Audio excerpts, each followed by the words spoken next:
Você pode fechar teus olhos, em nome de Jesus.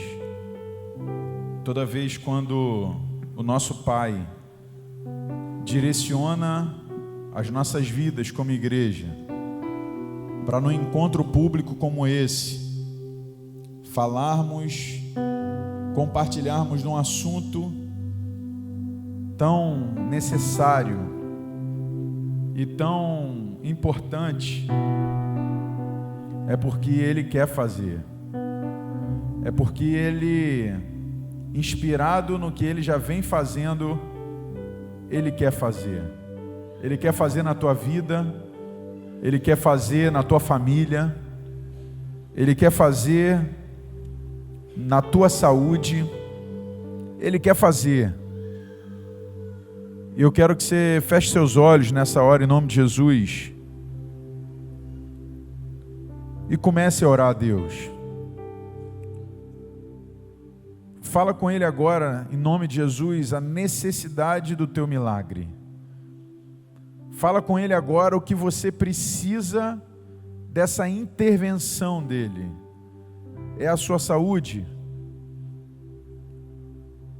Pode ser que você entrou aqui nessa noite e você venha acometido de alguma enfermidade que tem consumido você, tem te limitado, tem te atrapalhado, tem te impedido de viver o melhor de Deus.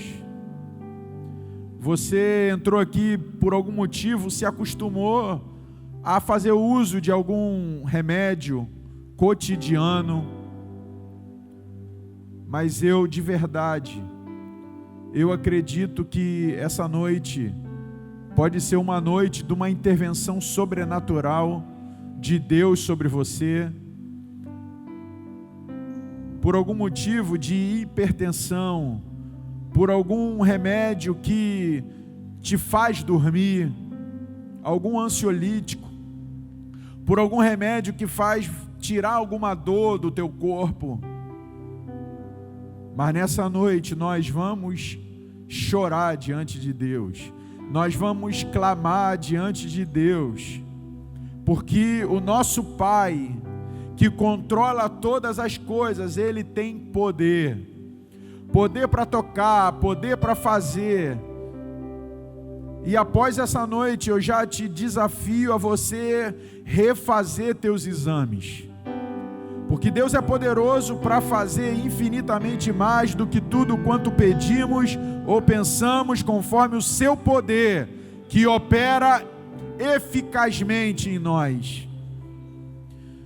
Se a necessidade do teu milagre é familiar, é o teu pai, é a tua mãe, é um filho, filha, um parente,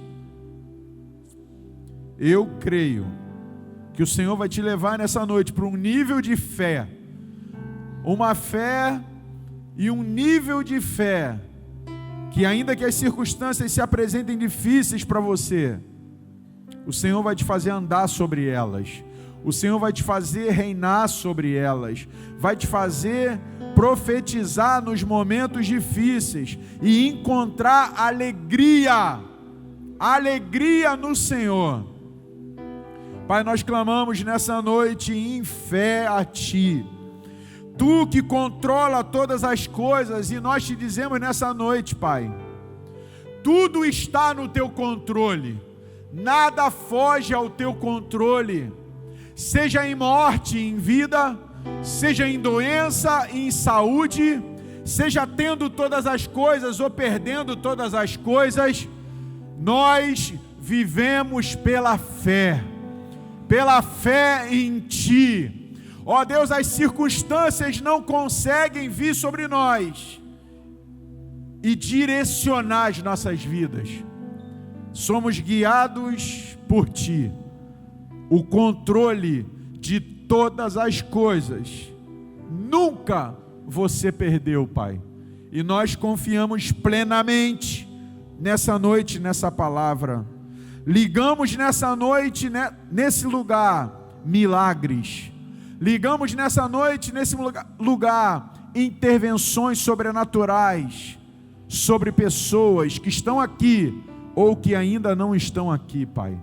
Ligamos em nome de Jesus, vemos isso pela fé, no nome poderoso de Jesus.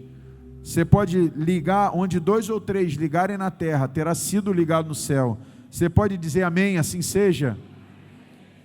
Receba em nome de Jesus.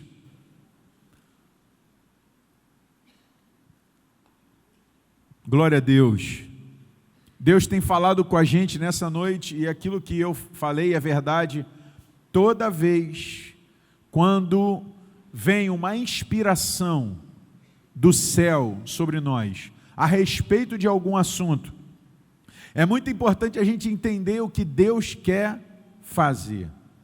E eu, com toda certeza, eu acredito e tenho orado por isso. Eu tenho visto muitas pessoas, muitos irmãos, que hoje fazem uso de remédios controlados. E eu falo, Senhor, Tu pode fazer. Tu pode mover essa circunstância, e essa circunstância pode ser mudada e confirmada por meio de exames que vão comprovar uma intervenção sobrenatural.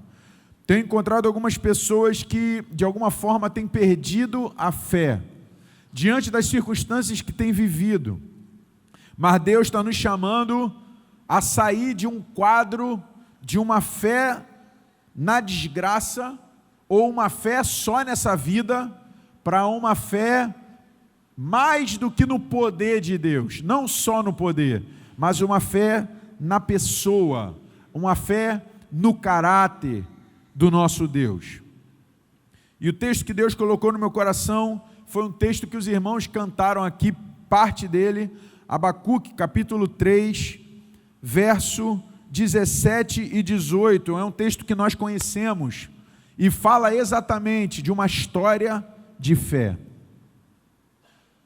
Abacuque, capítulo 3, verso 18, na revista e atualizada, o texto diz: ainda que a figueira não floresça, nem haja fruto na vide, o produto da oliveira minta, e os campos não produzam mantimento, as ovelhas sejam arrebatadas do aprisco, e nos currais não haja gado, todavia eu me alegro. Interessante que o verbo aqui está no presente, não me alegrarei, eu me alegro no Senhor, exulto no Deus da minha salvação.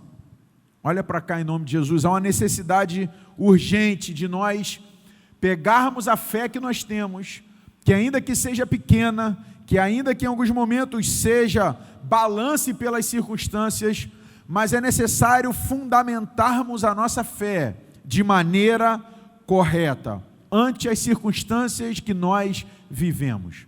É fato que o Evangelho não é um Evangelho triunfalista, onde todo dia nós vivemos dias de milagres, onde todo dia para as nossas vidas é de primavera, ou seja, todas as notícias que nós temos acesso ao longo da nossa vida, não são todos os dias de notícias de conquistas, de triunfos, de momentos de alegria, fruto das circunstâncias.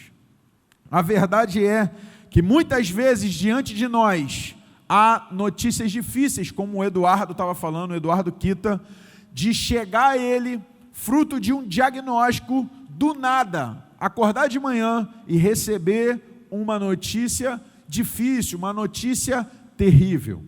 A verdade é que às vezes na nossa família, na nossa vida, no nosso cotidiano, não são só notícias boas, não só boas novas, às vezes vem notícias ruins sobre nós.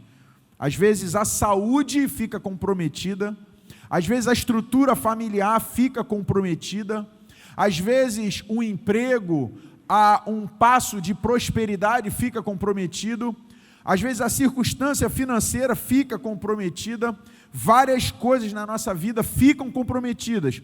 Dormimos bem e acordamos às vezes no outro dia, ou durante o outro dia vem um mal. E Jesus falou: basta cada dia o seu próprio mal. Então, diante disso, que nós sabemos que a vida não vai ser só de desertos, mas também a vida não vai ser só de momentos bons.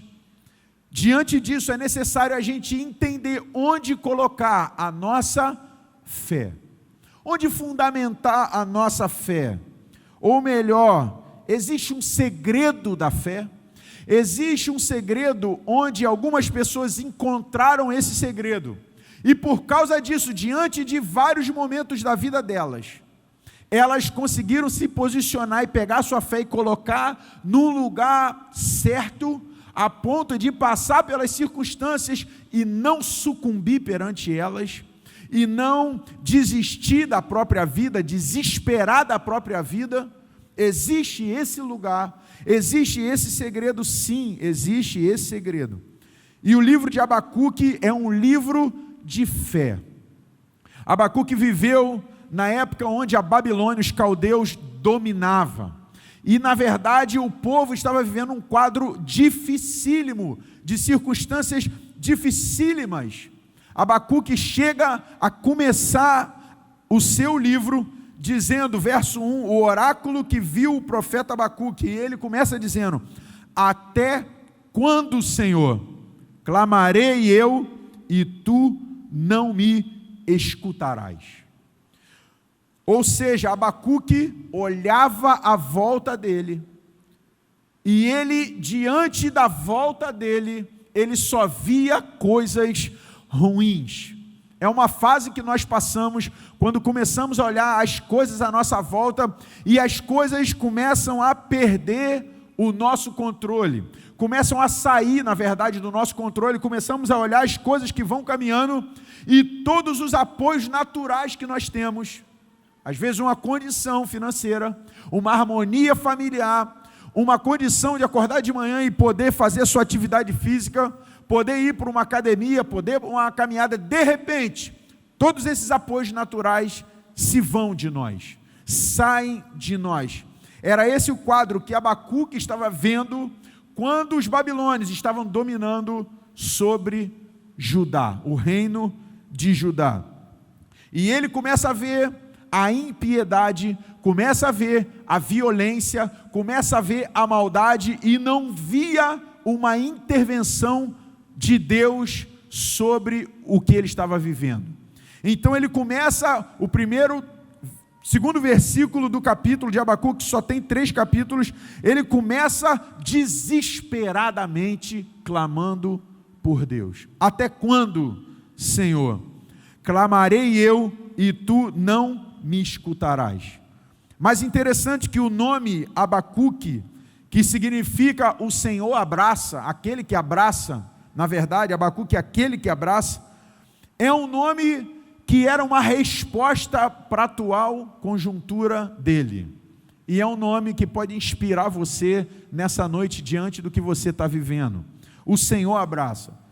É verdade que o abraço muitas vezes está relacionado ao carinho, né? Eu vou te dar um abraço e é fruto de carinho, eu quero expressar o amor. Mas nossos filhos, em momentos difíceis da vida, quando as circunstâncias à volta deles ficam desesperadoras, naturalmente eles correm para o pai e fazem o quê? Abraçam.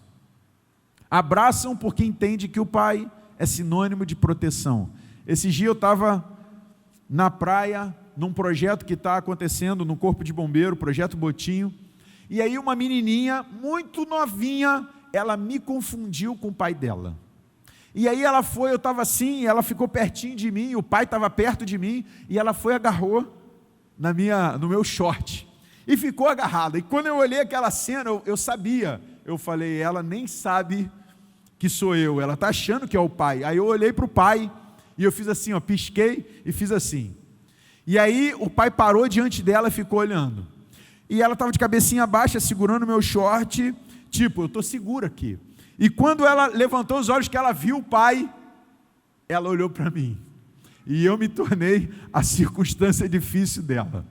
E ela ficou desesperada, quando ela olhou para mim, ela começou a chorar. E saiu correndo para o pai e começou, quero ir para casa, pai. E abraçou o pai.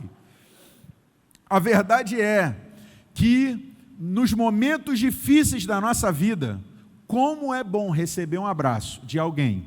Os testemunhos tanto do Ricardo e da Ingrid, a respeito do Rian, como do Eduardo e da Mônica, a respeito da igreja, eles falam da importância de ter alguém ao lado, para poder abraçar. Na verdade, Abacuque, embora via todas as circunstâncias difíceis à volta dele, o seu nome já era um consolo para ele. Deus, na verdade, não tinha abandonado Abacuque, Deus não tinha abandonado Judá, mas estava usando aquelas circunstâncias e provações para ensinar a Judá a confiar plenamente nele e no seu poder. A verdade é que diante das circunstâncias que se apresentam diante de nós, tudo fica grande. Essa é a verdade. Quando nós estamos vivendo um quadro difícil, como foi o quadro que foi descrito de filhos desviando, indo embora, dá um desespero. Nós ficamos desesperados a respeito disso. Quando vivemos um quadro de falta de saúde, ficamos desesperados. Então as circunstâncias se tornam grandes. Já conversei com vários irmãos em momentos difíceis, e ele falou: Rony, eu acho que não vai dar mais. Eu estou passando um momento financeiro dificílimo, e aí a circunstância se torna grande. Mas quando nós pegamos essa mesma circunstância que diante de nós é grande, e nós comparamos ela com o nosso Pai, com o nosso Deus, e colocamos a circunstância diante de Deus, é como se nós diminuíssemos e reduzíssemos a uma insignificância essas circunstâncias. Só que diante desses quadros, nós às vezes apresentamos 4 tipos de fé. E é aqui que eu vou. 4 tipos de fé que nós apoiamos de maneira errada sobre as coisas que estão à nossa volta. A primeira é a fé na desgraça. Nós temos uma tendência como seres humanos a apoiar a nossa fé na notícia ruim. Se o médico disse: olha, você tem 10% de chance de contrair alguma doença maligna fruto dos teus pais, nós colocamos fé que 10% nós vamos ter aquilo que nós ouvimos. Nós colocamos fé na desgraça, no pior. Eu lembro que eu estava, num momento da minha vida, comecei a ter uma dificuldade com o sistema urinário. E aí eu fui ficando preocupado com aquilo. Preocupado, e aquilo começou a roubar a minha fé. E eu comecei a ser assaltado por um pensamento: a doença que acometeu meu pai vai me acometer, talvez já está chegando. E enquanto eu não fui para o médico, e eu pude ter um diagnóstico claro e preciso, a minha fé estava na desgraça. Eu não acreditei ao contrário: não, isso aqui é uma coisa pequena e eu vou esperar para ver o que é, para eu então começar a me mobilizar. O meu pensamento, o meu emocional já começou a pensar sobre aquilo. Temos a tendência de colocar a fé na desgraça. É o primeiro tipo de fé que às vezes, logo quando vem a circunstância difícil, a gente aplica. O segundo é a fé nessa própria vida.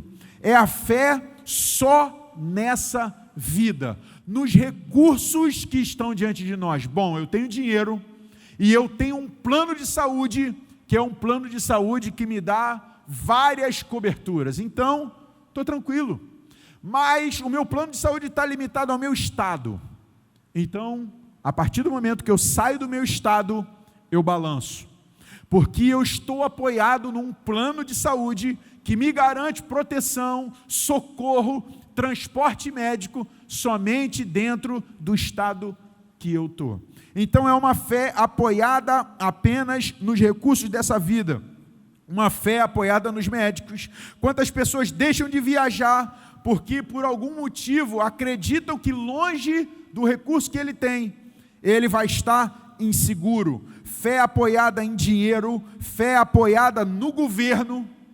Quantas pessoas saíram do nosso país? Quantas foram embora? porque perderam a fé no governo.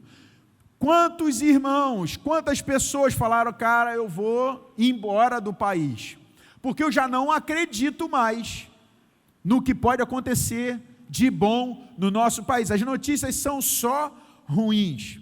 E apoiado numa fé só nessa vida, muitas pessoas começam a dirigir a sua vida baseado nisso. Olha, quero te chamar exemplo para uma viagem num lugar inóspito, um lugar onde não tem recurso de saúde.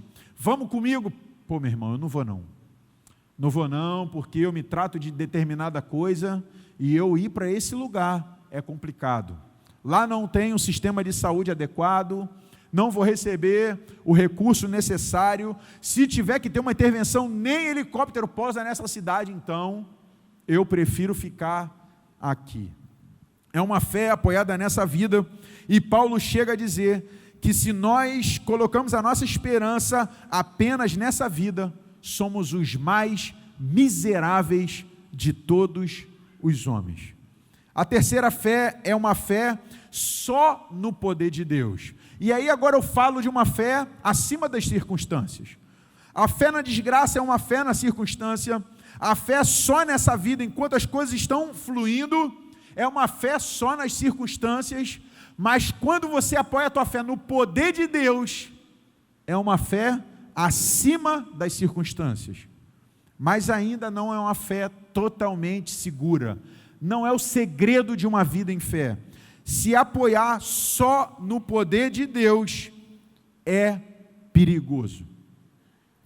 Quando você deposita a tua fé somente no que Deus é capaz de fazer, e você recebe uma intervenção sobrenatural de Deus, você se mantém em fé. Mas quando Deus não responde da maneira que eu e você queremos, na sua intervenção sobrenatural e no seu poder, então nós desacreditamos agora na figura de Deus. Nós não acreditamos mais em Deus, começamos a ficar com problema com Deus, ficamos magoados com Deus, porque se nós acreditamos que Deus era maior que as circunstâncias e apoiamos a nossa fé nesse poder, só nisso, então, e Ele não respondeu como queríamos, então nos magoamos com Deus, começamos a ter barreira com Deus e naturalmente com o corpo de Cristo na terra, que é a igreja.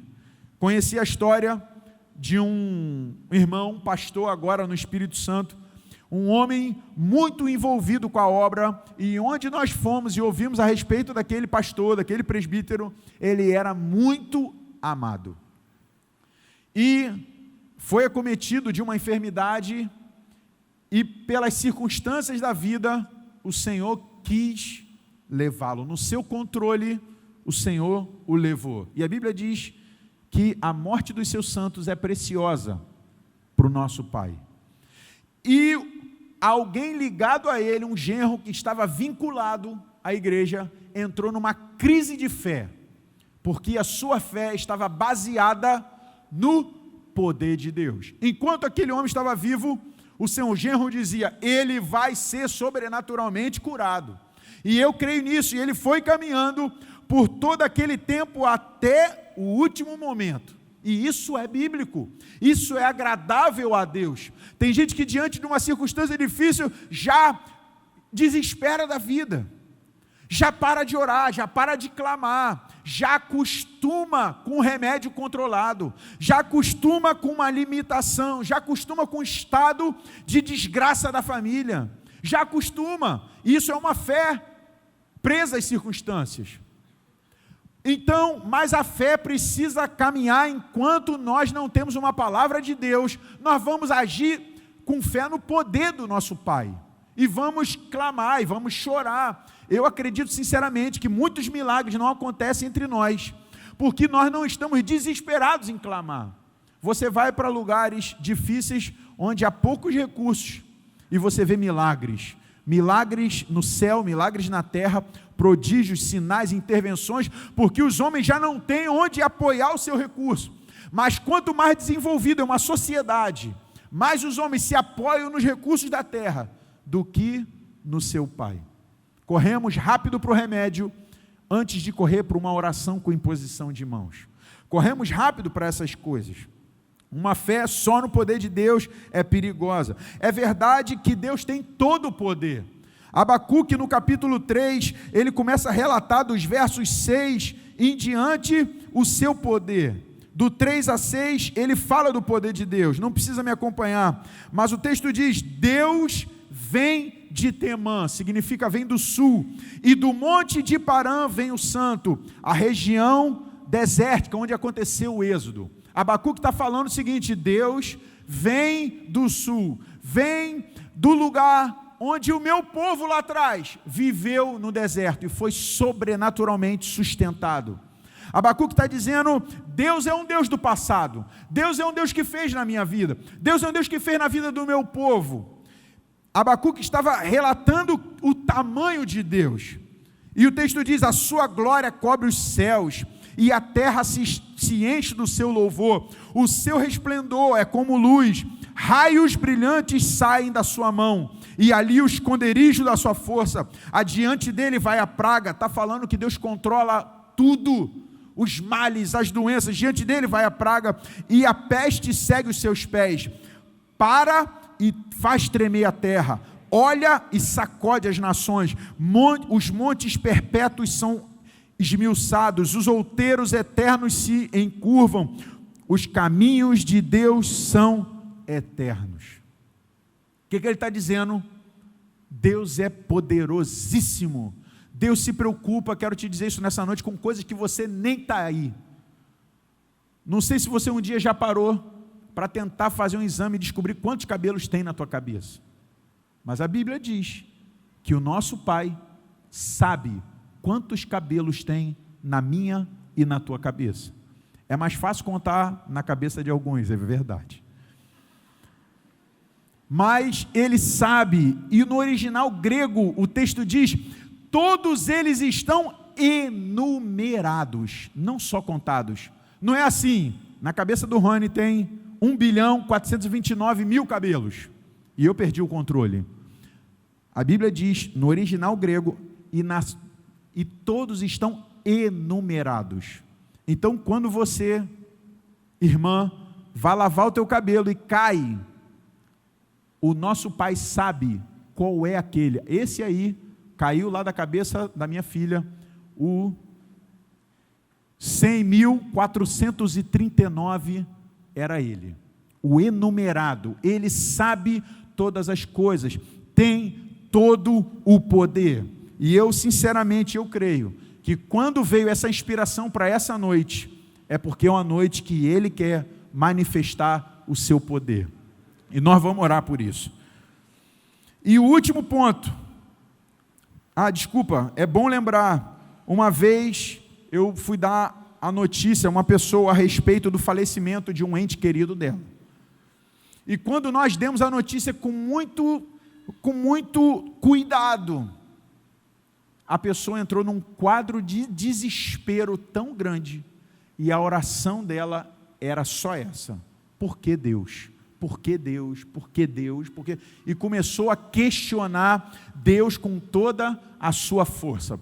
Ela, enquanto havia um momento de vida naquela pessoa que ela amava, ela seguia declarando que Deus ia curar, que Deus ia fazer, mas quando chegou o momento daquela pessoa não receber uma intervenção sobrenatural, ela desesperou, e revelou ali, onde estava apoiada a sua fé, era acima das circunstâncias, as circunstâncias eram difíceis, estava apoiada só no poder de Deus, e ela desesperou, e quando chegamos num outro lugar, com os familiares daquela pessoa, uma outra pessoa ligada a ela, quando soube da notícia, começou a orar, e a oração era totalmente diferente, e a oração dizia: Senhor, Tu controla todas as coisas, chorando, Tu tem um controle de todas as coisas, e eu confio em Você, muito obrigado pelo tempo que Tu me deu. E ela foi orando, e chorando, e orando, e chorando, e revelando que a fé dela, mais do que no poder, estava apoiada na pessoa do Pai. Eu confio em Você, Pai. E esse é o segredo da fé, é uma fé no poder de Deus e uma fé no caráter de Deus. Salmo 105, verso 4, o texto fala: buscai o Senhor e o seu poder, buscai perpetuamente a sua presença. O salmista faz separação: buscai o Senhor. Tem gente que só busca o Senhor. Aconteceu um momento difícil na vida? Não, Deus está no controle, vai acontecer mesmo, está tranquilo. Tem gente que busca só o poder. Não, vai ser diferente, vai acontecer, O salmista diz: buscai o Senhor. Controle, confiança no amor do Pai. Ele é o Pai, não nos abandona. E buscai o seu poder. Buscar a fé no poder e na pessoa. A Bíblia diz, e eu quero revelar isso a você, uma vez ouvindo um irmão ministrar, aquilo me chamou a atenção.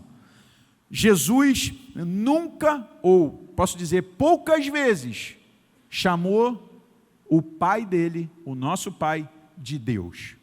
Quando ele se referia ao Pai, muitas vezes ele falou Deus, mas nas orações de Jesus, poucas vezes ele falou Deus. Quando ele orava, ele falava Pai. Ele nos ensinou a orar e falar Pai. Mas no momento da cruz, o momento difícil da vida de Jesus, a Bíblia diz que ele clamou e ele usou o nome Deus. Ele disse: Eloi, Eloi, lama sabachthani. Deus meu, por que me abandonaste? E às vezes eu ficava pensando nesse texto e pensando, bom, Deus abandonou o seu filho Jesus. E esse irmão interpreta de uma maneira clara e linda. Ele diz que naquele momento Jesus estava clamando por uma intervenção de poder. Deus representava poder. Deus meu. Ou seja, poderoso para enviar anjos, me arrancar da cruz, poderoso. Mas naquele momento, o Pai não se revelou a Jesus com poder. Uma pessoa que tinha curado várias pessoas, ressuscitado várias pessoas, liberto várias pessoas de enfermidade. E nesse momento, ele diz: Deus meu, por que me abandonaste? Na verdade, Jesus não estava pecando, ele estava dizendo do poder. Deus, você não se manifestou com poder. Mas logo depois, porque a fé de Jesus não estava baseada no poder do seu Pai só, mas baseada no caráter do seu Pai, ele falou: Pai, a ti entrego o meu espírito. Ou seja, ele disse: Pai, eu confio em você. O final da vida terrena de Jesus, se alguém fosse contar, só a vida terrena terminava Jesus sofrendo, morrendo e sendo humilhado. Mas o Pai, que é fiel e tem todo o poder, a Bíblia diz, Paulo aos Filipenses diz que Deus deu a ele um nome sobre todo nome, para que o nome de Jesus se dobre todo o joelho, no céu, na terra e debaixo da terra, e toda língua confesse que Jesus Cristo é o Senhor, para a glória de Deus Pai. Ou seja, filho, nesse momento eu não vou te socorrer, mas o meu olhar para você não é um olhar de um caminho temporal, é de um caminho atemporal. O texto diz, Abacuque falando, os seus caminhos são eternos. Vamos confiar no nosso Pai, em todas as circunstâncias da nossa vida, em todos os momentos da nossa vida. Os caminhos do Pai não são temporais, não estão limitados a 50, 60, 70 anos. Esses dias Judá me fez uma pergunta: Pai, a Bíblia diz que Jesus é a primícia dos que dormem, ele ressuscitou primeiro, mas antes dele outros não ressuscitaram. E eu falei: filho, ressuscitaram, mas morreram. Pessoas que foram curadas, morreram. Mas Jesus, quando ressuscitou, ele na verdade ressuscitou, e a luz dele era uma luz da eternidade. O que você está passando nessa noite, eu de verdade, vou falar com toda a sinceridade, e eu creio nisso, você vai receber hoje um upgrade do céu, uma intervenção de Deus. Nós vamos orar por isso, e eu creio de verdade. A gente tem orado, os irmãos têm orado, tem sido um alvo específico nosso, orar contra a enfermidade, orar por pessoas para serem tocadas, e eu creio de verdade que nós vamos receber saúde nessa noite. Mas eu creio também que Deus quer nos levar para um nível de fé acima das circunstâncias, onde nós confiamos plenamente no controle dele. Mas enquanto não sabemos o controle, nós vamos clamar, nós vamos chorar, nós vamos pedir uma intervenção de Deus. Você pode fechar teus olhos em nome de Jesus, mesmo assentado. Uma fé acima das circunstâncias é uma fé em Jesus.